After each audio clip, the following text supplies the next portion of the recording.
Well, what's up, everybody? This is our first time doing this podcast. I'm Tyler, new hire at the Advaita Collective.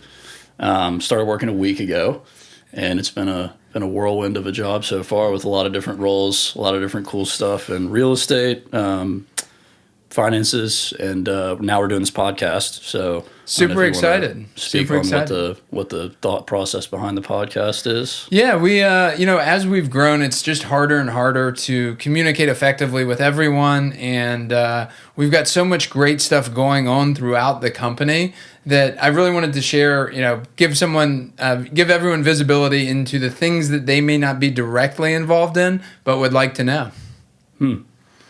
Gotcha. Well, talk to me about new hires. Lots of exciting stuff going on. Podcast starting up, new hires. Yeah, really excited. So welcome to the team, Ro and Rebecca. Ro is a patient support specialist for us. She's working with Ryan in the admin department. And then Rebecca is a new clinician who just joined the team and is extensively trained in DBT. I'm sure I'm missing a lot of people over the last month or so. And then, of course, you, Tyler, right here. Very, very important. You take yourself pretty seriously, right? Not at all, no. Okay, we'll see. I probably do a little too seriously, honestly. But anyway, welcome to the team, everyone. It's really an honor to have you all. I know everyone's super excited, so welcome.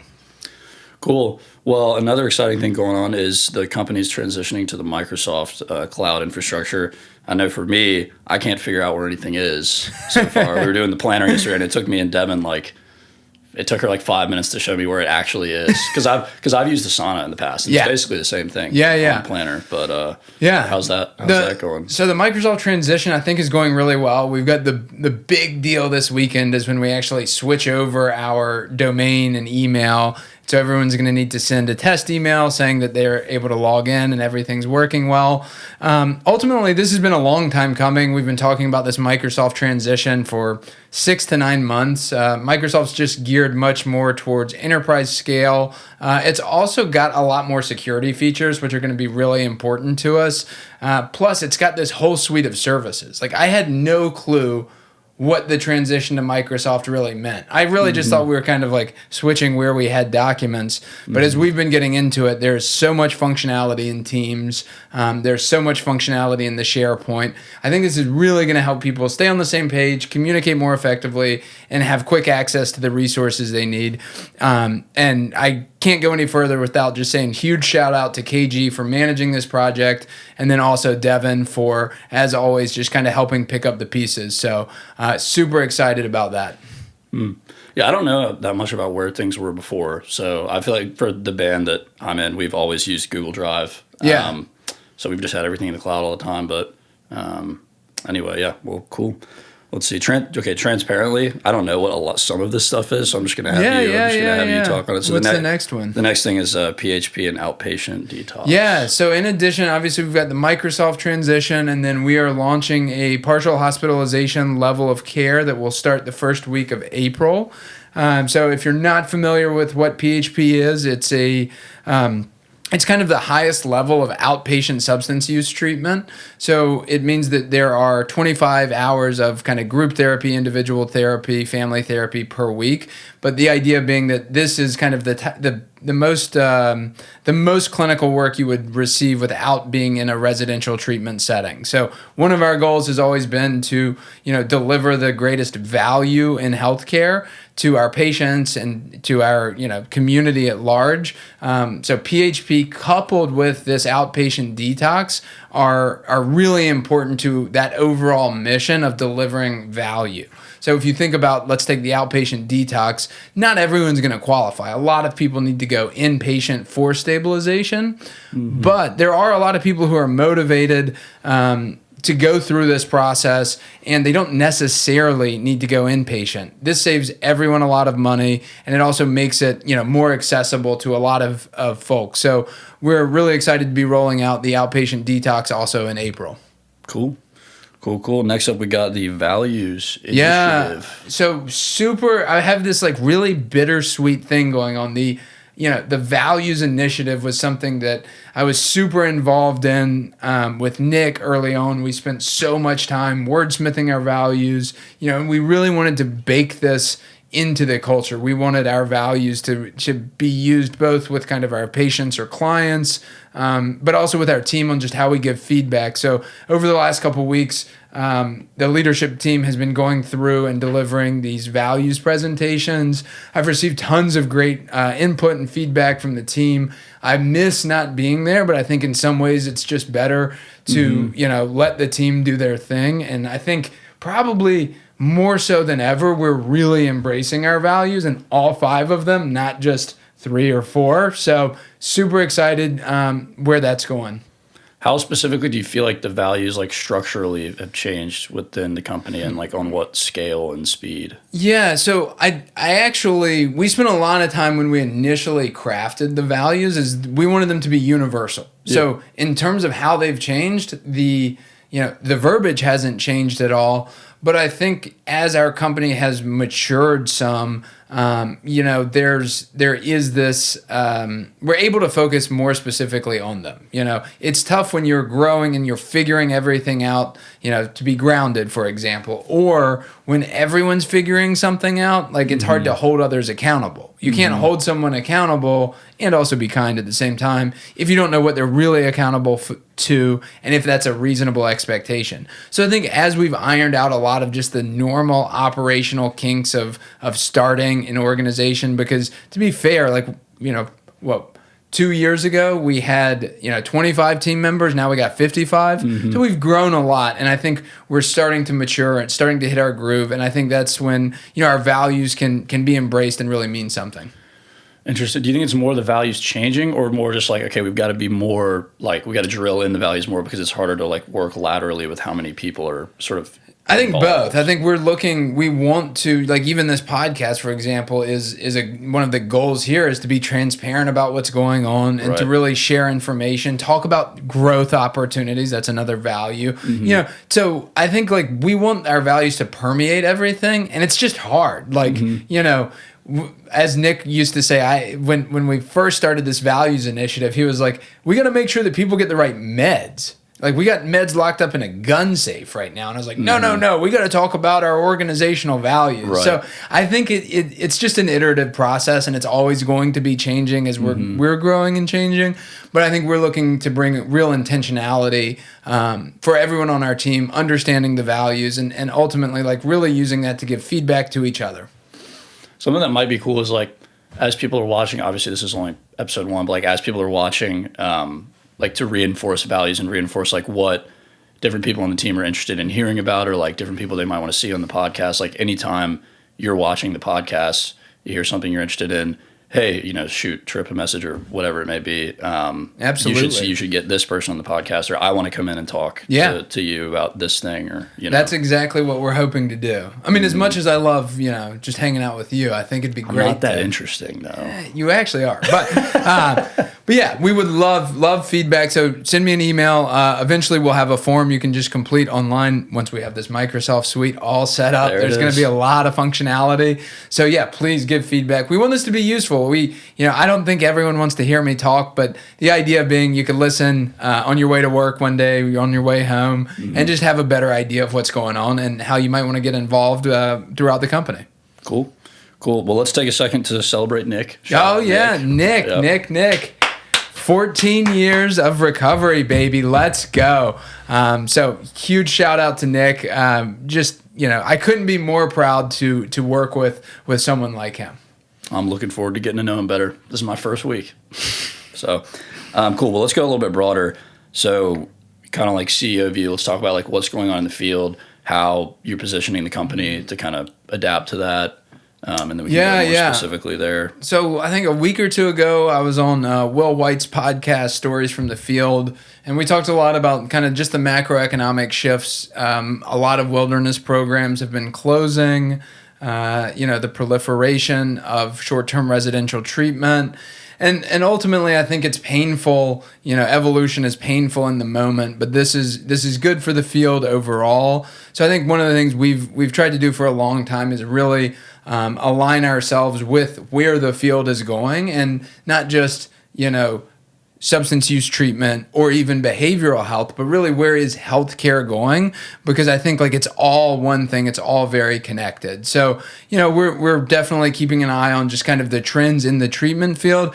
And then as you know, my real fascination right now is with technology and how much we can leverage technology and so many things. We just switched EHRs and that was a big deal. Nothing ever goes as smooth as you want. Now we're switching to Microsoft. This is all laying the foundation for us to actually use, the latest technology in ways that help our patients, but also streamline administrative work for our team, whether that's providers or our administrative team. So I could obviously talk a lot about some of the upcoming projects there. Yeah, I was going to say maybe it might be helpful for the team to give, like, if you wanted to touch specifically on Power BI or something, and just like, hey, bird's eye view, this is what one thing is doing to kind of change the infrastructure. Totally. Yeah. So back to kind of our values, like one of our values being groundedness and another being accountability, another being transparency.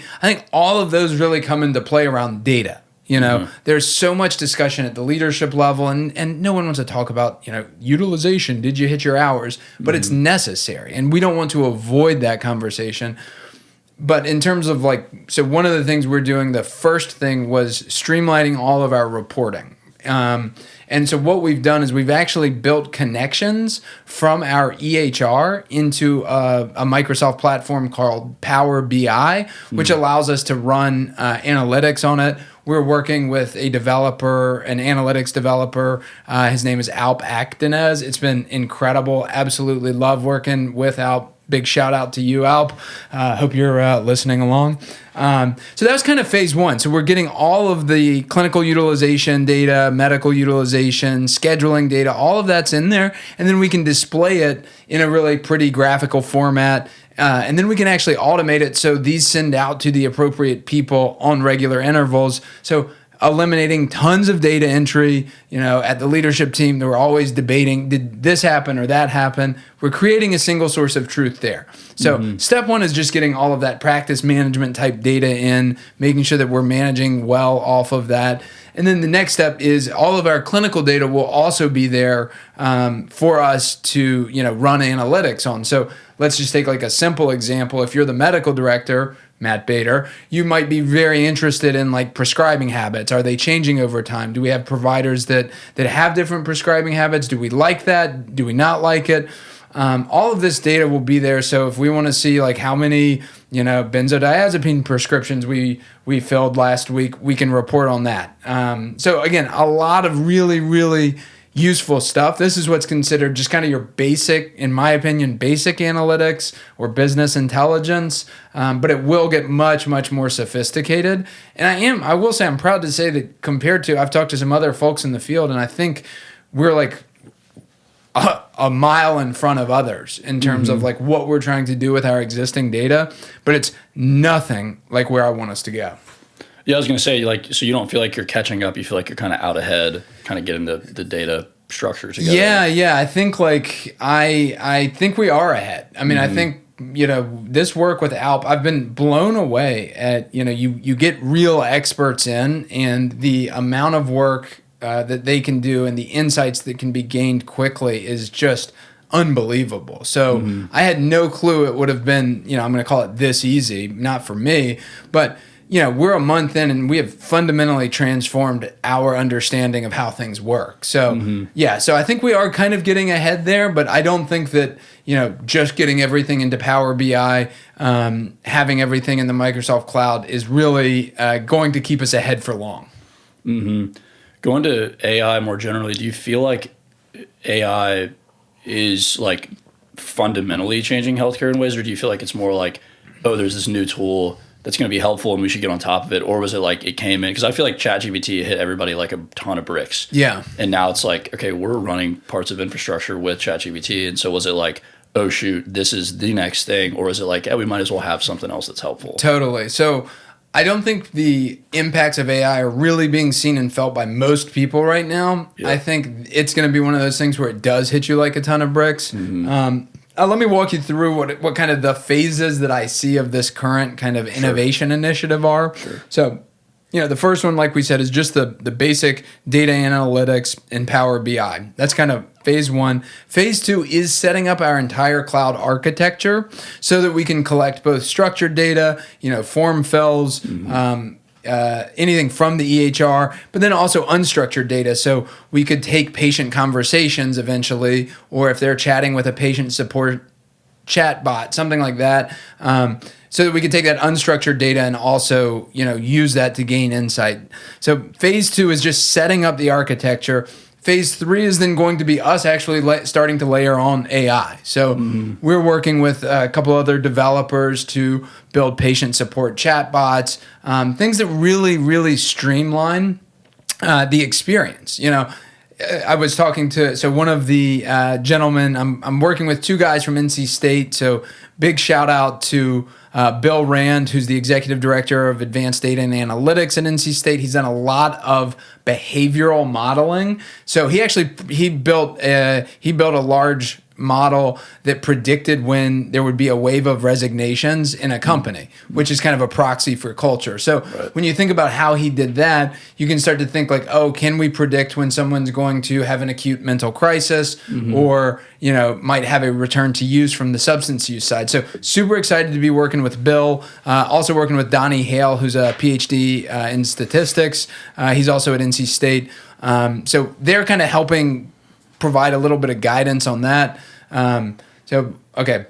Backing up. Phase one, the analytics. Phase two, cloud architecture. Phase three, starting to integrate AI. Again, I want it to be as simple as like when you use Uber, right? You just put your information in once and then you can call a ride. There's no reason that we're, constantly repeating the same information to the person at the front desk, then the scheduler, the provider, and it just feels like in healthcare it's super fragmented even within one system. So I think like that's where we're looking to leverage AI first is just to make this a more intuitive process and streamline things. And obviously, just to say, security is absolutely of the utmost importance with all of this, and that's why we're working with some of the top people in the state, but also throughout the country that have these really well-defined skill sets. After we start integrating, AI and just having a really good way to collect and analyze data, I think that's when we'll start doing what I'm going to call the really cool stuff, which is developing our own, whether these are large language models or prediction models, based on the data that we've got. So that's kind of like I see this whole initiative taking anywhere from it started about a month ago, I think, to get to completion, which we'll never quit innovating, but it's a 1 to 2 year project.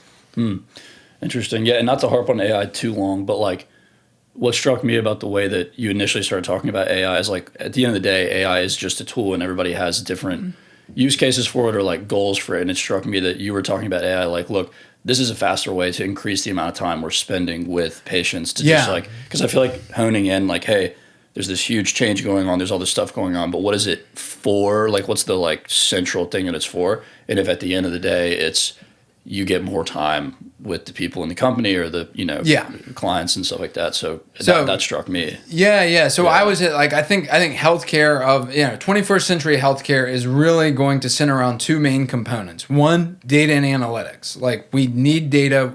With good data, personalized health data, we can make better prescribing habits. We can provide better interventions.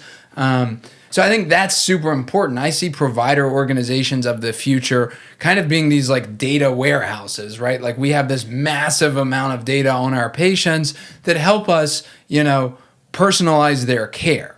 In addition to that, I think the other piece is because, a lot of people are intimidated or scared of AI. It's coming for our jobs, whatever.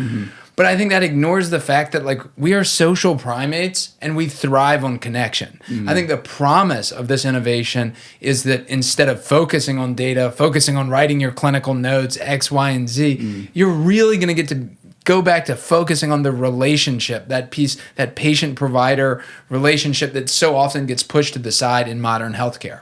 Yeah, I feel like people have like the images of like the chat bot coming in and saying, "How do you feel? How do you whatever?" But it's like, no, all that is so that you can be with 100% people more. So like, I dispelling the yeah, fears. yeah. I see a future for us, hopefully in the next year, where the patient support team. They're not sitting behind the computer just logging in information, checking people in and out. We're just handing out iPads. They're just making sure everyone's comfortable, and really building connection throughout that, because so much of the healthcare experience is also like not about just the patient provider relationship, but everyone you run into throughout the healthcare treatment, whether that's the administrative team, the nursing team, whatever it is, and really being able to focus on delivering like a great human experience. That's really cool. To round out the technology side, did you want to give updates on like, is the website looking new? Yeah. Oh yeah. We got a new in terms of like other kind of stuff that I've been working on a little bit behind the scenes, and with the growth department, we are launching a new website. We're really happy with the progress we've made. So I'd say in the next 2 weeks that will be out, and we'll continue to build on it from there. Again, building functionality, and I think like for me, again, what's so exciting about this is as I've learned more about the technology side of things, I'm seeing how we can actually build our own solutions that again make people's lives easier and eliminate data entry, and thus errors based on human data entry. Gotcha. Yeah, going back to the sort of the values point and kind of looping it into this mental models that you've been talking about. Talk about position, don't predict. All right, so I can't remember where I got this mental model from, probably Farnham Street, but yeah, I love this idea that we should be focused on positioning ourselves instead of predicting, what's going to be successful. So, I think about this from just like a personal standpoint, is like I can work really hard, but I can't predict what's going to make us successful. How am I going to run into a good opportunity? It's the idea that you create your own luck, right? So by taking care of yourself physically, mentally, spiritually, emotionally, by having an exercise routine, by eating well, and taking time off, connecting with loved ones, that really allows you to position yourself for a lot of great opportunities, and they start to find you. Similarly, like this is something I often talk to families about in terms of like treatment when they're coming to us and they're in a crisis, and I say, they want to know, hey, which program's going to work? Is this going to be the thing? Is this the fix? And I say, whoa. We don't know. Like the human condition is incredibly complex. We can't predict with any level of accuracy what is going to work, but we can position ourselves and continue to position things, the family system, the individual being treated, we can position them well for the long term. So that means, creating that longitudinal data, understanding, that experiences from one treatment program going into another, how those kind of build on each other. So again, I think having a good, model of care is a way that we try and position ourselves in the field to do good work. Like we don't know, Tyler, if you were coming into the program, like we wouldn't know what the thing that you would need or what that you would really grasp onto would be. But, so that we hit it from multiple angles, right? So we position people to be as successful or have the greatest chances as possible with the integrated psychiatry, therapy, our recovery coaching, and then really like on that human connection side, focusing on, if we're talking about our substance use treatment, that like recovery carrier mentality, the idea that like there's just someone you might look up to and that's going to be the person, and it has nothing to do with their qualifications or anything else. But so when I think about like what we're trying to accomplish from the substance use treatment side of things, it's just, again, positioning someone with all of the resources so that they're most likely to be successful.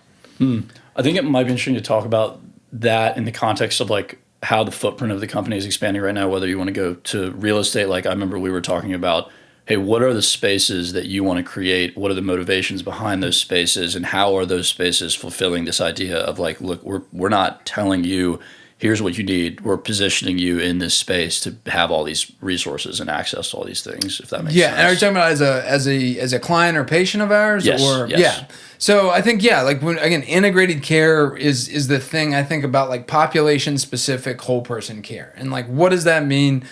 I used to think, oh, population specific, like we just cut up the demographics. It's young adult, male identified patients here. It's female, identified patients there. These are mixed groups. I'm not sure that's always right, but I do think like population specific. So getting people who are kind of going through some of the same things, building community around that. But then, really looking at like, do we have all of the services that we want? Are we able to, really deliver that personalized care? So making sure that we've got, a team of therapists that have a diverse set of skills and training, that when someone comes in, it's not like, oh, well, we don't really treat that. And I think like just a big shout out to our clinical director, Corey, because, a couple years ago, this is where this idea really, or the mental model for me came in play, was it felt like we were trying to predict who was going to be successful to us. And today, based on what Corey has done with our team, it's like, no. We don't take that mentality. We need to be able to work effectively with the people who show up. And so that means, really elevating the training, making sure that people get good supervision and continue to grow their skills. So I think like taking that more kind of community mental health model where we don't get to pick who's coming to the program, but we do get to control how we focus on training. And then in terms of just like service delivery, I want us to be doing primary care one day. There are a lot of other services we hope to roll out, because again, if you come into our program, you may get the substance use like under control, but then you really need to work on something else later. So I think about us really having specific teams that are highly trained in specific areas in the long term, knowing that a patient may kind of bounce between different pieces of the program. Gotcha. Cool. Well, let's jump to let's jump to the Change Healthcare. Where are we in that? How's it going? Man, are we recovering? How are we doing? Versus some other Well, you're doing folks? the cash flow statement, so it's been a little bit grim lately. But fortunately, so if you're not aware, Change Healthcare went down on February 21st, and what that basically meant was, payments from our ability to submit claims. So let me back up. Change Healthcare is a clearinghouse. When we do a service and then we bill for it, that claim goes from us to a clearinghouse to the insurance company. The insurance company processes it. They send it back to the clearinghouse, and the clearinghouse sends it to us. Well, for almost a month, this electronic highway has been shut down. There was a massive cyber attack. And it's ground our ability to get paid largely to a halt. Some of this is coming back online. We're now working with an alternate clearinghouse called Advaita. But it's just crazy. These are the things that, I'm glad that I don't think most of our team is spending too much time thinking about Change Healthcare. But I can tell you, that means we haven't, we're $250,000, $300,000 short of where we should be collections wise, and I know no one on the team is going to be like, oh, we'll just give you an IOU, right? So I think just the lessons we've learned over the last few years are you really have to run a good organization, because things like this just happen. I would like to say oh, this is an anomaly, but every couple of years there's some crazy event like this that happens.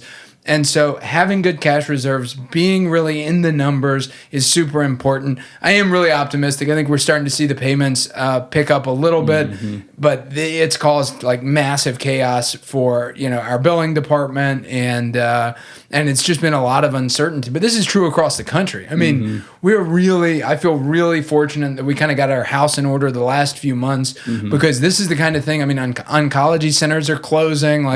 It's awful. It's really scary. Jesus. Yeah, that makes me think about just cybersecurity in general. And although that's a hack on a company in sort of a different sphere of healthcare, it makes you scared about how's our data being secured? Yeah. And that's a huge, and that's why even going back to what I was talking about with the Microsoft transition and this architecture piece that we're talking about, security. It is everything. And this is, again, if we think data and connection, I think those are the two things of the future. We got to protect both of those. I find it very, very troubling. I also think the SEC needs to go back and look at the fact that they allowed United Healthcare to buy a damn clearinghouse change. So, United's obviously this massive player. And then, and let me tell you the craziest thing. So they say, we're gonna help you all out because this is our clearinghouse. We're gonna offer you United. Okay. Yeah. They're like, you can apply for Optum Pay. And we can just give you the money that you would expect to get based on your past data. Well, they offered us $1,000 a week. $1,000 a week. Our average collections are like, $85,000, $100,000 a week. They offered us 1% of our collections. Like, how would you feel if I said, if you're making, $100,000 and I say, well, that's good, but this year, like, we had some issues. I'm just going to give you $1,000 instead of the $100,000. Like, what?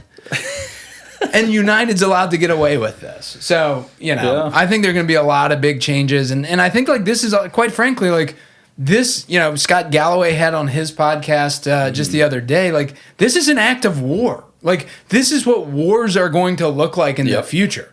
I mean, this is wreaking havoc on our healthcare system and affecting a lot of people. So, yeah, it's really strange, scary times, but we'll all get through it. We always do. Well, it's like you're talking about. The company was prepared, and there are a lot of companies that weren't prepared, and not a comment on those companies, but like the cash reserves were there, the awareness that these types of things happen. I mean, that can only contribute to more security in the future. Totally. Those things are coming more and more. I mean, that like you're saying, that's the next war front. It's just, hi, I'll take your data now. Yep. Yeah. So that's why, again, even just like looking at getting off of Google, like security is of the utmost importance, and we'll continue to, refine our IT security and bulk it up way ahead of kind of what is the expectation. Cool. Well, Trip, this has been a great first podcast. Time. Behind the scenes. What's that? Behind the scenes? Behind the scenes at Advaita Collective, right? That's right. Behind the scenes. I don't think I have anything else yet. If you've got anything you'd like to hear covered, please send me an email, trip@aimwellbeing, and hopefully you enjoy watching or listening to this. And feel free to mock me mercilessly, like with the Einstein posters and my Gandhi here. I need him to explain the space a little bit. Yeah. So, I guess we got a little bonus edition here. So we're Chapel Hill. We haven't talked about Chapel Hill. We are filming live from Chapel Hill. Chapel Hill. Not really live, but we're filming in Chapel Hill. We're filming. Whatever. In Chapel Hill. So what's going on here? Well, I got one office here, and this office building is perfect for our next location. So Tyler over here has been helping us figure out, a real estate transaction. We are hoping to expand our footprint into Chapel Hill in the next few months. This current office we're in has room for 17 or 18 providers, and then the building adjacent to it, which we're also hoping to get to use, has like 6, 7, 8 kind of group room type things. It's an unbelievable setup, just a mile north of campus. So for anyone who's on the team and wants to work in Chapel Hill that's going to be an opportunity pretty soon if we get our way, which we will. Yeah, and talk about like the connection with the university too. Yeah. So I guess just backing up, this is kind of like so before we started AIM, we'd been doing Green Hill for a few years, but then we're really looking at like what impact we wanted to have, and we work a lot with guys specifically then getting back into school, and we saw this huge need for just general mental health services that were university adjacent. And, the universities don't have the resources and don't want to take on the liability of working with people who, have too much kind of going on for them. But like there are a lot of guys, gals, people who need services, and so they refer out into the community. So I said, maybe we should just build these university adjacent, centers of excellence, ideally collaborating with, the whole university system. Again, talking about data, how do we drive what healthcare is going to look like? And there's nothing better than working with academics and researchers and then having a specific population that we could work with. So I put together this like board of advisors of like all-stars, and great learning experience for me. But they said, you can't do this yet. You've never just run an outpatient practice, an in-network outpatient practice. So go ahead and do that. And then we can talk about the university thing. So then we decided to launch AIM. That's less than 2.5 years ago. now that we've done this and we've largely got our feet under us, of course, we got a lot of kinks we're always working out, but that's going really well. So the hope really is to work a lot with right over here, the University of North Carolina at Chapel Hill. Dean Blackburn, big shout out.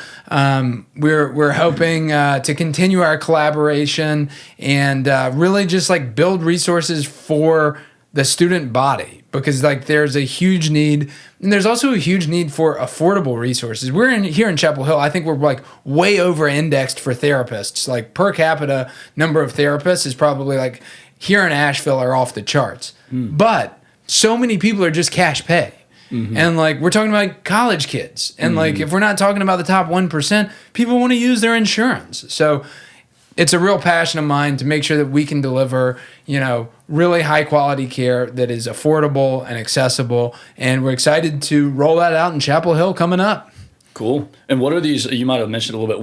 What exactly is going to happen in both of these buildings? If you get your way? So we're working on kind of purchasing these buildings. Tyler's put together kind of the model so that we could borrow the money, because we definitely don't have the money. Remember the whole Change Healthcare? We ain't got no money, but it's okay. We got great banking relationships, and this is like unfortunately like some of the stuff you have to learn to do in the business side of things that like this isn't why I got into it, but it's important. So we're hoping to buy these two buildings, do a little bit of a renovation. We would have like 16 to 18 providers potentially in one building. Love the building because all of the offices have external windows. That's very important to me. Same thing in the other building, but that would be more for kind of group space, activities, maybe even like some classes, wellness lectures, yoga. It's set up like incredible. So if you think about our two buildings on St. Giles Street, this is kind of like those two buildings, but like put together. And one building being focused on group, the other being just, focused on individual therapy, psychiatry. And the cool thing, there's also like a connected walkway. So that's cool. It's cool. It's a really cool spot. And we can walk down to Root Cellar. So that's it. And we will. And we will. Probably in the next 5 minutes. We might just. Cool. I think that's it. You got anything? I think that's pretty much it. Like we were saying, any comments that you guys have on the podcast, anybody you want to see so that somebody more interesting is sitting in this chair talking to Trip. If you want to come in and talk, I think we're currently slated to do this once a week. Yeah. But yeah, we're excited to be getting this started. Lots of cool changes happening. Excited to be here in the first place. Yeah. So thank you all. This is it's really like an honor and privilege to lead the team, and just really proud of what we're doing. So until next time. Thank you.